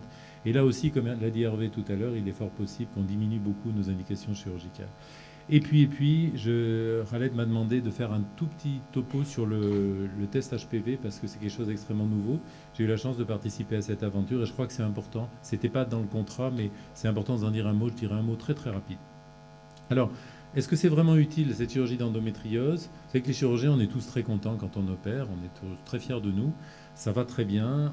Alors, j'aurais pu vous mettre 50 vidéos comme ça, mais je vais vous décevoir, je ne vais pas en mettre beaucoup. Donc ça, c'est le shaving qu'on connaît. Le shaving, c'est quand on peut passer au ras de la lésion sans faire de trou dans le rectum. On perd toujours quelques années de vie quand on fait ça, parce qu'à chaque coup de ciseau, on se dit j'ai fait un trou. Mais finalement, on le fait. Vous connaissez la philosophie du shaving. Il y a moins de complications, mais il y a plus de récidives. Après, il y a les résections anastomoses. Donc ça, les résections anastomoses, est-ce qu'on peut juste avancer un peu le film parce qu'on ne va pas se concentrer là-dessus? Vous avez vu toutes ces vidéos, vous connaissez tout ça, là, il n'y a rien de bien nouveau. Vous pouvez avancer un tout petit peu plus loin dans le film. Vous savez qu'on utilise des pinces mécaniques, on fait la résection par voie célioscopique et que c'est bien sûr pour ces endométrioses profondes qui ont 1 ou 2 localisations rectales. Voilà, donc ça, je ne vais pas laisser dérouler le film parce qu'il dure, il est monté, mais il dure une dizaine de minutes et qu'on n'a pas le temps. J'ai combien de temps d'ailleurs au total? 20 minutes, d'accord, ça sera bon. Alors, ce qu'on sait aussi, ça n'a pas beaucoup changé, ça c'était une publication de Vercellini il y a longtemps, mais les chiffres malheureusement n'ont pas beaucoup changé. On sait que quand on fait cette chirurgie de l'endométriose, on a des complications. Donc ça, c'est quelque chose de très problématique pour nos patientes parce que les chirurgiens qui vous disent qu'ils n'ont pas de complications, c'est les meilleurs, c'est ceux qui n'opèrent pas. Mais quand vous êtes au bloc opératoire et que vous faites cette chirurgie, eh bien vous aurez des complications et c'est tout le débat en fait de cela. Donc les fistules, etc. Alors ce que je tiens aussi à dire et qui est extrêmement important, c'est que quand on voit ces chiffres, ils sont faux parce que ces chiffres, c'est les meilleures équipes qui publient. Et ça ne reflète pas forcément la réalité. C'est comme tout à l'heure, on parlait de l'IRM. Effectivement, les gens qui montent sur les podiums, qui montent ces photos. Et quelqu'un l'a dit tout à l'heure, on n'a pas toujours accès à des IRM de cette qualité. Bien, la chirurgie, c'est pareil. Quand on publie qu'on dit qu'il y a 5% de fistules, par exemple, ben, c'est probablement plus dans la population générale. Voilà. Hop. Ah, bon, bah, ça ne va pas durer 20 minutes. Si, c'est bon. Alors, que dit la littérature? Parce que finalement, est-ce qu'on rend service à nos patientes? Et finalement, l'interface la plus fréquente, c'est la fertilité, puisque la plupart de ces patientes, elles ont un projet de grossesse, ou elles sont en âge de procréer, ou elles auront un jour un projet de grossesse. Et quand on regarde les résultats dans la littérature sur l'endométriose profonde et la fertilité, qui est quand même le sujet qui nous anime le plus souvent quand on met sur une table d'opération ces patientes, il y a la douleur et la fertilité, eh bien, vous voyez qu'il y a très peu d'études randomisées qui permettent de dire qu'on a amélioré le taux de grossesse par la chirurgie. Par contre, les études disent toutes qu'il y a un taux élevé de complications. Donc finalement, les indications, c'est les patientes extrêmement douloureuses, les gros endométriomes, mais c'est un autre débat, et puis quand on a un envahissement de l'urtère, quand on a une occlusion qui arrive, évidemment que là, on est bien obligé d'opérer ces patientes. Mais ça réduit quand même les indications, et moi, personnellement, je dis toujours ça, mais j'opère beaucoup moins ces endométrioses qu'il y a 10 ans, parce qu'on est extrêmement prudent et vigilant dans l'indication. Vous voyez qu'il y a très peu d'évidence permettant de penser que cette endométriose profonde, elle augmente le taux d'infertilité. Il est certain que cette chirurgie extensive, eh bien, alors il y a toujours des séries qui disent ça améliore la fertilité, mais enfin quand on fait toute la littérature, quand on fait les méta-analyses, eh bien, il n'y a pas du tout d'évidence pour dire qu'on va améliorer la fertilité de ces patientes. Donc on est de plus en plus prudent. Je ne dis pas qu'il ne faut pas le faire, mais je dis qu'il faut bien réfléchir. Donc vous voyez, la douleur et puis l'occlusion, là il n'y a pas de discussion évidemment, mais sans ça, il faut bien réfléchir et surtout ne pas dire à la patiente, ben, grâce à moi, votre fertilité elle va être augmentée. Parce que ça c'est pas vrai et on ne peut pas dire ça aujourd'hui. Par contre, grâce à moi, on a un risque de complications. Il faut vraiment informer les patientes avant de les amener au bloc opératoire. Voilà. Alors vous voyez, ça c'est la même chose en couleur. Quand on regarde la chirurgie sur les effets de la chirurgie sur la fertilité, ben, vous voyez, quand on fait rien, c'est mieux que quand on fait. Bon, alors cette diapo, elle est terrible parce qu'elle résume tout. Vous voyez que les effets sur la conception spontanée, ben, ça n'améliore pas la conception spontanée. Et puis, quand on est encore plus méchant et qu'on répète la chirurgie, et ça arrive, vous savez bien qu'il arrive qu'on fasse un shaving, et puis après ça récidive, et puis après on va faire une résection rectale, eh bien, vous voyez que la fertilité, elle a plutôt tendance à diminuer. Pourquoi? Pour une raison simple, c'est parce qu'on crée des adhérences, et que, évidemment, que les conditions de reproduction sont moins bonnes. Alors le bilan, il n'est pas très positif pour les chirurgiens et le message, c'est quand même de dire, bien sûr qu'il y a des indications, bien sûr qu'il faut avoir de l'entraînement pour faire cette chirurgie, bien sûr que le plus souvent on le fait avec un chirurgien viscéral dont c'est le métier, la chirurgie colorectale, mais il ne faut pas se précipiter. Alors, il y a eu des recommandations de Léchereux, vous voyez, qui disent que après les méta-analyses, les essais, ça c'est les recos de 2022, eh bien, il n'est pas recommandé de pratiquer en routine une chirurgie avant l'assistance médicale à la procréation. Et vous savez qu'on a beaucoup évolué entre j'ai une endométriose, j'ai une patiente qui a une endométriose, je l'opère et je verrai après, à je l'opère en dernière ligne en gardant une seule cartouche après les tentatives de FIV, après la prise en charge en AMP. Donc ça, c'est une évolution des mentalités qui est extrêmement importante et qui est vraiment reconnue dans le monde entier. Voilà, donc ça c'était le premier message sur la chirurgie de l'infertilité. Il y a des complications, on n'améliore pas la fertilité, il faut bien réfléchir. Et il y a des indications qui sont les douleurs et les obstructions de l'urtère ou de l'intestin. Évidemment, quand on a une patiente qui est en train de fusiller son rein, il faut bien l'opérer alors qu'elle a eu tous les traitements médicaux possibles. Alors, je voulais vous faire un petit update aussi, puisqu'on a créé ces filières de soins, qu'on appelait avant des centres de référence, qu'on appelle les filières de soins. Et il y a eu une réunion ministérielle qui a eu lieu à Rennes il y a un mois. Je vous mets quelques diapos parce que pour vous montrer où on en est. Personnellement, moi, dans ma région, j'habite Angers, donc on a fait une filière qui s'appelle Endoref Pays de Loire, qui va rentrer en action, on vient de finaliser, on n'était pas très en avance. La filière d'Angers marchait bien, la filière de Nantes marchait bien, mais l'idée, c'est de faire des filières régionales, c'est ce qu'a voulu le ministère. Et donc, très honnêtement, nous, Endoref Angers marche bien depuis 3 ans, et on a été débordés de demandes, débordés. Moi, enfin, en ce qui me concerne, 80-85% de mon activité de chirurgie, c'est de l'endométriose maintenant. Alors, où est-ce qu'on en est? Donc, vous voyez, ça, c'était la présentation qu'avait fait la sous-directrice de la DGOS, et puis François Golfier, qui est notre estimé collègue, qui est président de la commission endométriose au Collège des gynécologues, donc il y a une représentativité importante, et qui a été une des premières filières de soins, puisqu'à Lyon, ça s'appelle Andora, Endo, et puis Aura, c'est Auvergne-Rhône-Alpes. Et donc, c'était les bonnes personnes pour parler de ça. Donc, vous savez que ça a été demandé de façon très ferme par le ministère en juillet 2022, donc ça fait un peu plus d'1 an, même si beaucoup de filières s'étaient mises en place avant, mais maintenant, on en est à dire, on va demander des comptes. Donc, c'est des ARS qui s'occupent de ça. Et donc, les ARS, ils doivent vérifier qu'il y a une constitution de ces filières, que ça marche, qu'on a mis des moyens. Il n'y a pas beaucoup de moyens qui ont été donnés, et ça, c'est toujours le problème des négociations avec les ministères. Et puis la mission principale de la filière, c'est de coordonner une offre de soins graduée, c'est-à-dire que tout, dans une région, par exemple moi c'est Pays de Loire, donc c'est Nantes, Angers, Le Mans, La Roche-sur-Yon, etc., eh bien il n'y a pas un niveau 3 de prise en charge avec une prise en charge avancée dans toutes les villes, mais on fait une sorte de gradation de manière à ce que les patientes puissent être référées au bon endroit pour la bonne indication. Voilà, donc il y a 3 niveaux de recours, peu importe, voilà. Et au sein du 3e niveau, on doit avoir des algologues, on doit avoir des chirurgies avancées possibles, on doit avoir une prise en charge totale de l'endométriose. Alors voilà où on en est. Vous voyez qu'il y a 5 régions qui ont un stade avancé, c'est-à-dire que ça a déjà été validé par l'ARS, évalué, etc. Donc c'est Andorra dont je parlais, il y a la Bretagne, il y en a d'autres. Nous, on est dans les filières où ça existe, mais c'est pas, ça vient d'être validé il y a une semaine, donc on y est. Puis il y a des régions qui sont encore au stade initial. Et ça, je crois que c'est extrêmement important parce que l'idée, c'est de plus dire je vais faire une cellule puis je verrai bien, quoi. Puis si le Douglas est obturé, je la réveille et puis on donne un peu de traitement médical et puis on verra dans 6 mois. Donc ça, c'est fini, vraiment. Je crois qu'il faut, par respect pour les patientes, par respect pour l'état de l'art, entre guillemets, de la médecine, pouvoir référer dans des beaux endroits et concentrer les cas, ce qui fait que quand on fait quelque chose toutes les semaines, on le fait mieux. C'est pas que les gens soient meilleurs, mais à force de faire quelque chose, on le fait mieux. Donc ça, je crois que c'est un message très très important pour la chirurgie de l'endométriose profonde. Et puis le dernier message, il me reste combien de temps? 5 minutes? Allez, 5 minutes, c'est parti. Donc Hervé Fernandez en a parlé tout à l'heure dans sa très très belle conférence sur la diminution des indications chirurgicales de célioscopie en tout cas.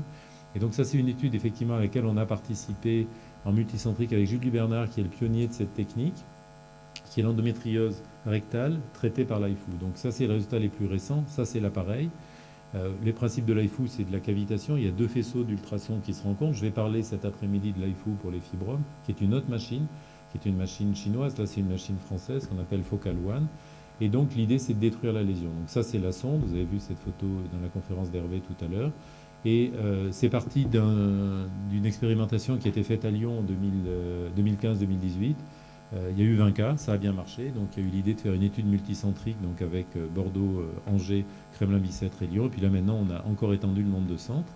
Et l'idée, c'est de faire une évaluation de cette technique avec 60 patientes. Alors, les critères d'inclusion, ils sont très importants parce que c'est une endométriose qui doit être à moins de 15 cm de la marge anale, sinon la sonde n'accède pas et on ne peut pas y arriver.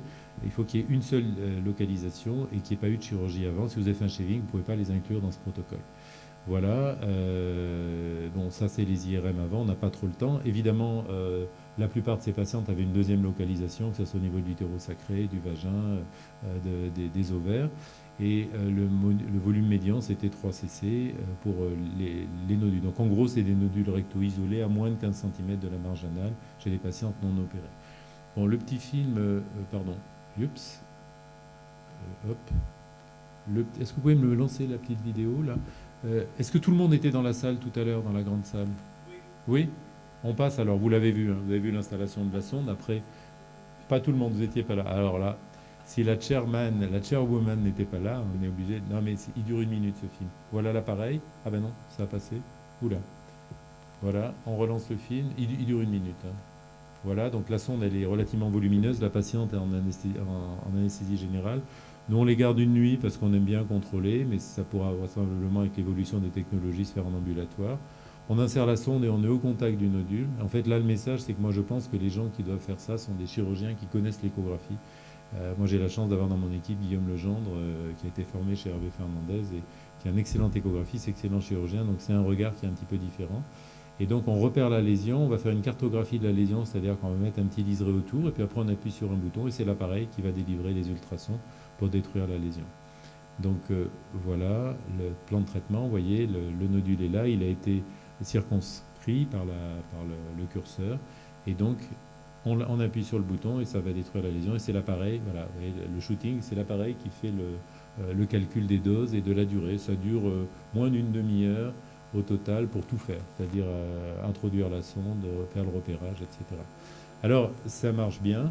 Là aussi, c'est des études préliminaires. Hein. On comprend bien qu'il n'est pas question de dire il faut faire ça demain matin dans chaque centre en Tunisie ou en Algérie ou au Maroc, mais néanmoins, c'est comme ça que la science avance. Donc, vous voyez que beaucoup moins de traitements médicaux, c'est des patientes, bien sûr, qui sont très douloureuses, c'est l'endométriose rectale. La learning curve, c'est moins de 10 procédures. Et puis, il n'y a eu aucune fistule. Donc, l'élément clé, il est là, c'est-à-dire qu'il y a beaucoup moins de complications et il n'y a eu aucune fistule. Donc, il y a eu quelques complications d'infection urinaire, etc. Vous savez, quand on fait les complications, les claviens, là, on a toujours quelque chose qui sort, mais aucune fistule recto-vaginale, donc c'est tout à fait intéressant. Amélioration des symptômes, amélioration de la qualité de vie, et puis diminution du nodule, du volume. Donc, moi, j'ai personnellement plusieurs patientes à moi que j'ai inclus dans ce protocole. Alors ça n'a pas marché chez toutes, il y en a une que j'ai dû opérer parce que ça n'avait pas marché et c'était intéressant de l'opérer après, donc il y a une sorte de fibrose qui se constitue, mais ça n'a pas gêné plus que ça la chirurgie secondaire.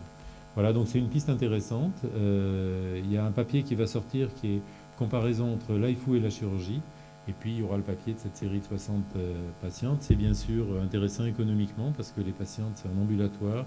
Elles restent au maximum une nuit, disons, elles ont un arrêt de travail qui est limité, il n'y a pas les complications, il n'y a pas les fistules, il n'y a pas les reprises chirurgicales, donc c'est tout à fait intéressant. Est-ce que je peux vous... Et je vous demande encore une minute juste pour le test, juste un mot sur le test, parce que Khaled m'a demandé d'en parler. Vous pouvez lancer le deuxième topo qui s'appelle biomarqueur. Ça, c'est la littérature qui avait été publiée, et il y a eu des articles publiés, voilà. Alors, un petit mot sur ce test. On se donne combien de temps? 2 minutes. J'ai la montre, là. Donc... C'est une aventure qui est tout à fait extraordinaire. C'est exactement ce que disait Eva Fernandez tout à l'heure. On a eu une irruption dans notre pratique, c'est biomarqueurs, là. C'était le deuxième topo que je vous ai donné. De l'intelligence artificielle et du séquençage à haut débit. En fait, l'aventure a commencé au début des années Covid. En février 2020, on a été contacté par une start-up française qui s'appelle Ziwig, qui était des experts du séquençage à haut débit, ce qu'on appelle le NGS, et de l'intelligence artificielle. L'IA, et qui nous ont dit, nous on est intéressés par l'endométriose, est-ce que vous pouvez nous aider? Donc on a fait un groupe de travail, faites OK, et ça va se lancer.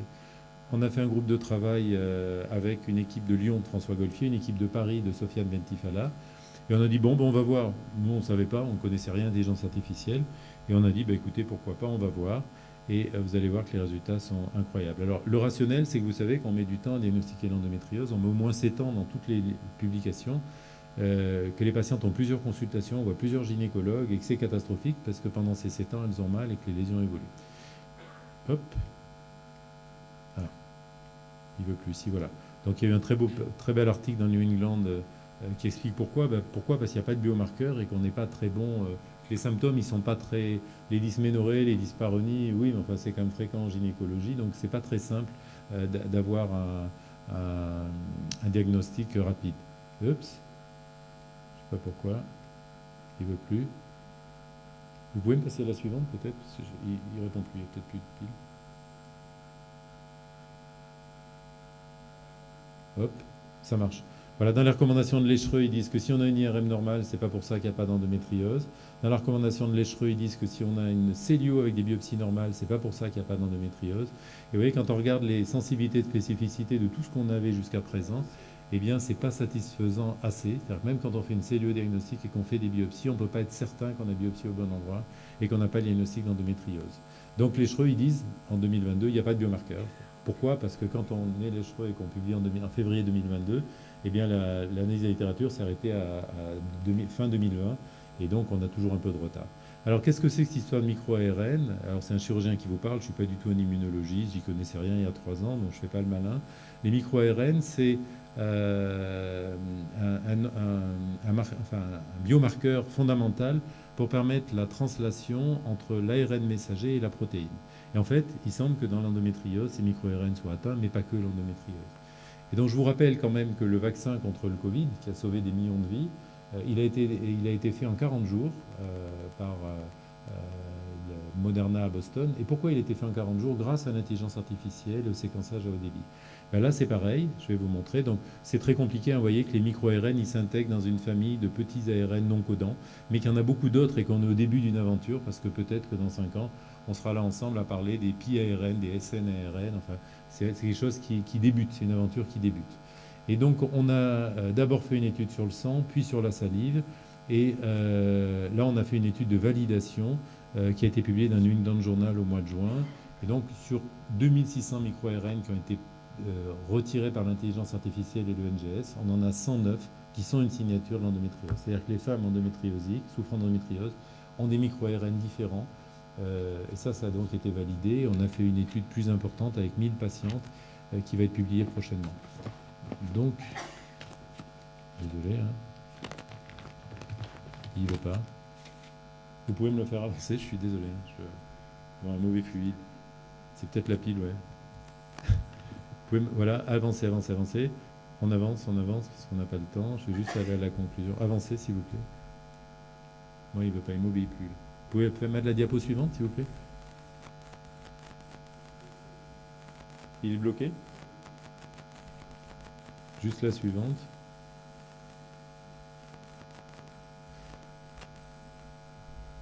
Ok. Allez-y, descendez, descendez, descendez. Je vais juste vous montrer les indications. J'ai fini, hein, je vous promets, j'ai terminé. Je sais qu'il faut qu'on déjeune et qu'il y a des impératifs de banquet. C'est un petit dessert, merci.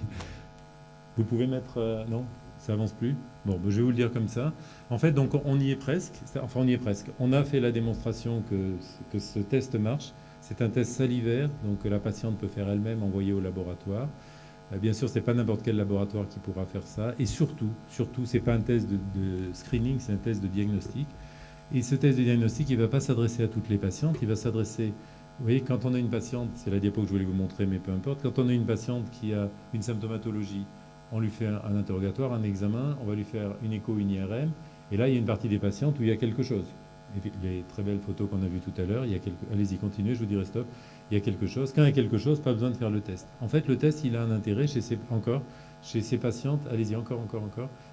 Il a un intérêt chez ces patientes à qui on a mis un traitement médical, qui sont en aménorrhée, qui ont une IRM normale et qui disent j'ai mal. Est-ce que j'ai pas une endométriose? Vous savez qu'actuellement, allez-y, encore, on les met au bloc pour faire une cellio, pour voir s'il y a quelque chose. Laquelle cellio, je l'ai dit au début, n'amène pas 100% de sensibilité. Là encore, et vous voyez que quand on compare aux autres tests, eh bien, le test salivaire, il est meilleur que tous les autres tests qui existaient jusqu'à présent. La suivante, ça c'est le kit. Vous voyez, c'est un tout petit flacon en plastique, il suffit de cracher dans le flacon, il y a un niveau, il faut secouer le tube 10 fois, et puis on l'envoie au laboratoire, il y a une enveloppe. La suivante. Voilà, alors les diapos les plus importantes, c'est ça. Donc c'est ce que je disais, vous voyez la partie droite de la diapo, bon, s'il y a un nodule, s'il y a un endométrium, aucun intérêt pour le test. Et s'il y a rien, eh bien, on donne un traitement médical, et puis on fait le test, et ça va permettre d'éviter des célioscopies. Sauf qu'on se pose la question maintenant de ce traitement empirique, parce qu'il n'est dans aucune recommandation de Lécheret. Et pourquoi il est dans aucune recommandation? C'est parce que le traitement empirique, c'est j'essaye un traitement, et puis on verra bien. Mais sauf qu'on peut très bien être amélioré pour des douleurs pelviennes, encore une fois, on a une IRM normale, et que ça ne soit pas de l'endométriose. Ce n'est pas une preuve de l'endométriose. Donc la suivante. Donc on a changé notre fusil d'épaule. La suivante. Et très récemment, on a soumis un papier à publication. La suivante. En fait, on ferait le test avant, c'est-à-dire qu'on reprend le truc du milieu.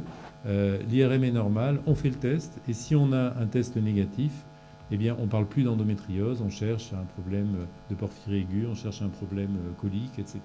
Par contre, si on a un test positif, eh bien, on va rentrer dans la déclinaison. Est-ce qu'il faut faire une FIV? Est-ce qu'il faut faire un traitement médical? Est-ce qu'il faut faire une chirurgie?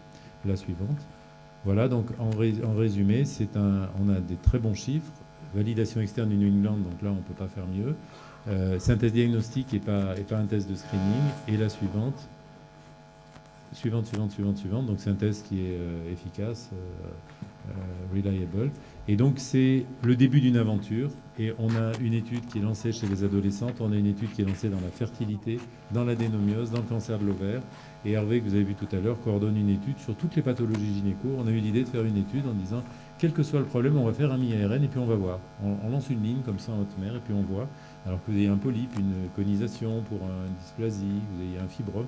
On va voir ce qui sort. Donc, vous voyez que c'est le début d'une très belle aventure. Merci beaucoup pour tout ça. Merci.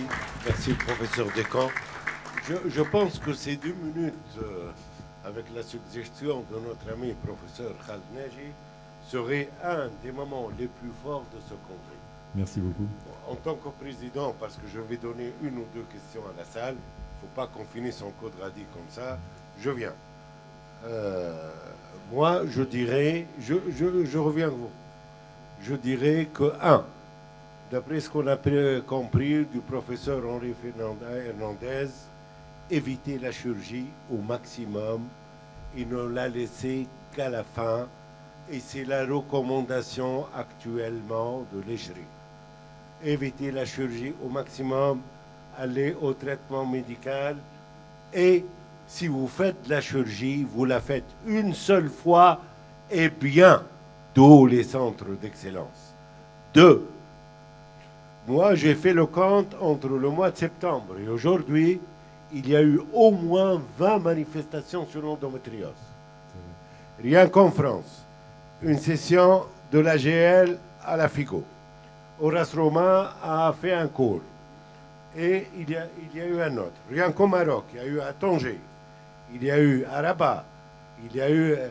Et puis, la cerise sur le gâteau, et c'est là où j'en viens, parce que la star de l'AGL à Nashville, il y a à peine une semaine, c'était Jules Dubernard et la technique que vient de nous présenter le professeur Philippe Descamps, grâce aux ultrasons. On ne va plus entendre parler du shaving, des réjections et tout ça. Ça va être validé. Et vous savez, l'industrie à l'épine, qui est un quartier à Villeurbanne, à Lyon, c'est des gens qui sont hyper compétents. La troisième chose, je viens d'oublier. Le test. Le test, on en a parlé. Ah oui, la troisième chose, c'est le test. Le test, c'est l'innovation. Je pense qu'un des moments forts de ce congrès, ce sont les 2-3 minutes que vous avez réservées au test de micro-RNA. Est-ce qu'il y a une ou deux questions dans la salle? On va donner une question là-bas, une question au professeur Zega. Oui, bonjour. Merci pour le topo. C'est toujours un plaisir d'assister à vos topos. J'ai déjà eu l'occasion d'assister à vos topos à Angers, à BC Fertilité. Je pense que l'année prochaine, il y aura un deuxième congrès. Oui, 25-26 mai. D'ailleurs, j'aurais dû mettre une diapo. Vous êtes cordialement invité. Deuxième session d'ABC Fertilité. Merci de le rappeler. C'est un congrès formidable. Je voulais demander, je ne connaissais pas la technique IFU par endorectal. Je viens de la voir aujourd'hui. Est-ce que vous l'avez utilisé pour les fibromes?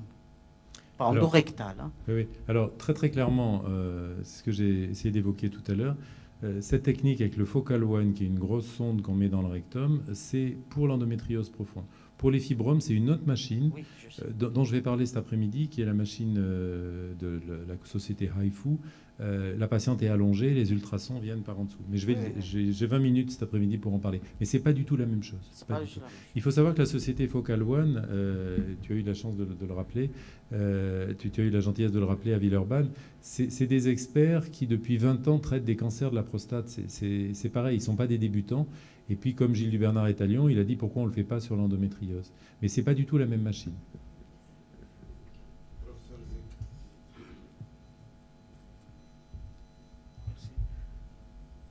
Ma question est pour le professeur Fernandez. Parce que, est-ce que la salpingite ismica nodosa fait partie de l'adénomyose ou de l'endométriose et comment la traiter? Ça, c'est ma première question. Ma deuxième question, c'est pour l'endométriose urétérale. Je me rappelle d'un cas, parce que si on adhère à primum non nocere dans du harm pour les malades, on a mis cette malade sous analogue pendant 3 mois parce que c'était une endométriose urétérale obstructive. On a chanté le rein et ça s'est très bien passé. Donc on n'a pas fait de chirurgie. Ma troisième question, c'est pour l'acétate de cyprotérone. C'est quoi la question alors là pour l'endométriose? Moi je suis d'accord, mais qu'est-ce que c'est la question? Est-ce qu'il faut les opérer ou pas, l'endométriose urétérale? C'est compliqué. Ça. Ma troisième réflexion, c'est pour l'acétate de cyprotérone. L'acétate de cyprotérone, quand on la donne de façon chronique, comme dans l'endométriose, elle est responsable d'anévrisme cérébral. Donc ça pose un problème médico-légal d'indication. Alors, les méningiomes, oui. Les méningiomes plutôt. Hervé Fernandez est parti, je crois, hein, parce qu'il a un avion. Il m'avait dit qu'il serait obligé de s'éclipser. Donc je ne vais pas répondre à sa place. Je vais répondre à mes questions à moi. Donc oui, sur l'endométriose urétérale, vous avez tout à fait raison. À l'inverse, moi j'ai une patiente qui avait eu plein de prises en charge d'endométriose, qui a disparu parce qu'elle en avait marre. Et je l'ai retrouvée 3 ans après avec un rein qu'elle avait fusillé. Donc il faut quand même être très très vigilant. Je ne dis pas moi qu'il faut opérer toutes les endométrioses urétérales, mais il faut bien les surveiller en tout cas.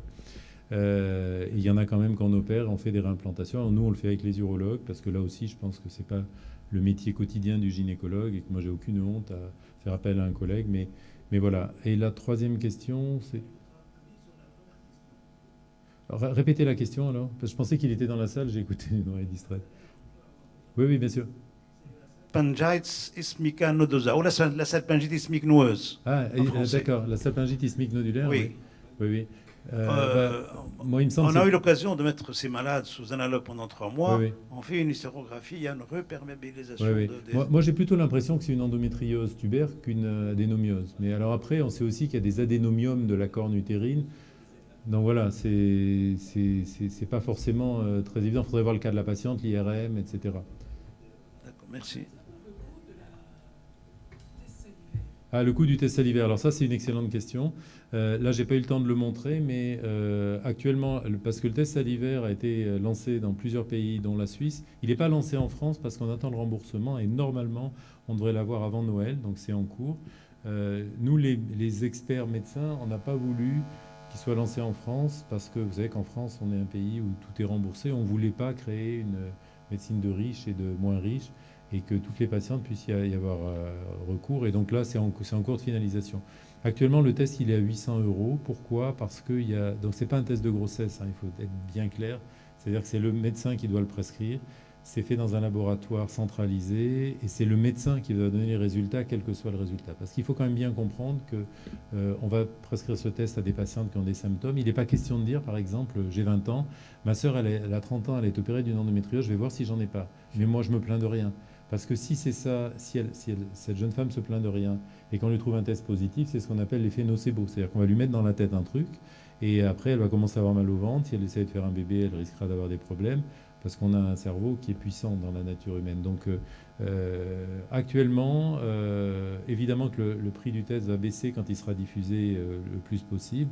Actuellement, c'est 800 €. Il faut savoir que tous ces tests de NGS, il y a notamment des tests, moi j'avais fait une diapo là-dessus aux États-Unis, le coût des tests, notamment pour le cancer colorectal. Vous savez qu'il y a des tests extrêmement sophistiqués maintenant. Ils coûtent tous entre 1000 et 1500 $. Donc 800 $, c'est un prix qui estime le coût de la performance technologique qui est derrière, quoi. C'est ça.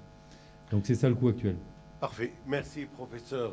Merci à vous tous. Bon appétit. Merci. Il faut qu'on ait le temps de manger quelque chose avant de démarrer à l'heure. Merci beaucoup. C'était...